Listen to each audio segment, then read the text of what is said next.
Hi, my name is Alessio. For my media project, I was asked to create a short video as I travel around Derby, utilizing the Made in Derby Walk of Fame stars. As my interpretation for this task, I decided to document my exploration of Derby as a city and also in its history.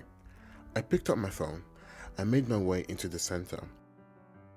As I was capturing the city through a different perspective, I couldn't help but appreciate the classic, charming style of some of the buildings, combined with the vivacious nature elements that are still very present.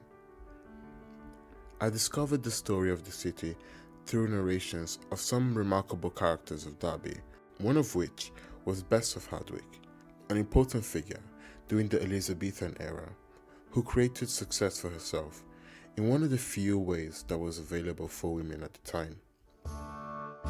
My life is a story of rags to riches.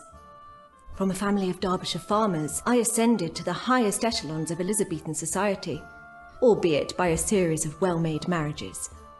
You see, the 16th century was a man's world. Women weren't educated much beyond running a household. Yet I, Bess, have fought in the courts for my rights, survived periods of flagrant executions, whispered in the Queen's ear as her lady-in-waiting. Ultimately, I amassed great wealth, land, status, business, and property. Yours locally, Bess. The next figure I was intrigued to encounter was Philip Noel Baker, a former MP for Derby who did a lot more than just being a political figure. I was a conscientious objector during the First World War, so to help, I became an ambulance driver in Italy and France, for which I received a few medals. After the war, I competed in the Olympic Games of 1920, winning a silver medal in the 1500 meters. In 1959, I was awarded a Nobel Peace Prize for my efforts towards disarmament. I will say this: in the age where the atom has been split, the moon encircled, diseases conquered, is disarmament so difficult a matter that it must remain a distant dream?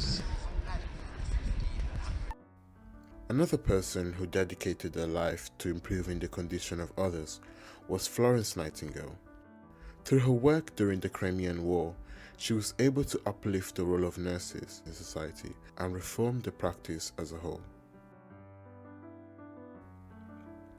I learned how Charles Rose, a pioneer aviator, and Henry Royce, engineer and designer, joined forces in 1904 to create Rolls-Royce, which went on to become the world's second largest maker of aircraft engines. As I continued my journey to the discovery of Derby, I couldn't help but notice how part of it reminded me of a little square in a European city, Italy perhaps. I then met Olympic weightlifter Louis Martin. And here we are, Warsaw 1959. Louis Martin from Derby is representing Great Britain in the World Weightlifting Championship. He tunes up carefully for the challenge. First, the lift, then the press. And Louis does it. Fortunately, nothing gave way. For that little effort, a cup and a medal for the world champion. The last one of my encounters was with John Flamsteed, the first Astronomer Royal, which is a senior post in the royal households of the United Kingdom. He was recognized for preparing a 3,000 star catalogue and a star atlas called Atlas Coelestis. My main achievement was to map the heavens. Let's look at my star atlas.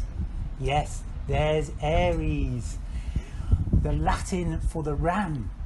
Come in closer with your smarty pants telephone and look at the stars. A planetarium, 3,000 stars we mapped.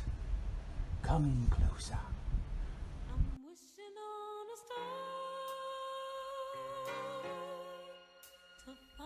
Through researching these characters and through walking to places that I've never been before in Derby, I certainly found a new appreciation for this city that I will be living in for the next 3 years, And although I found it slightly embarrassing at first, having to film into the void amidst a crowded space, these are the kind of challenges that I expect to be exposed to in this course, and will surely push me out of my comfort zone enough to reach my creative potential someday.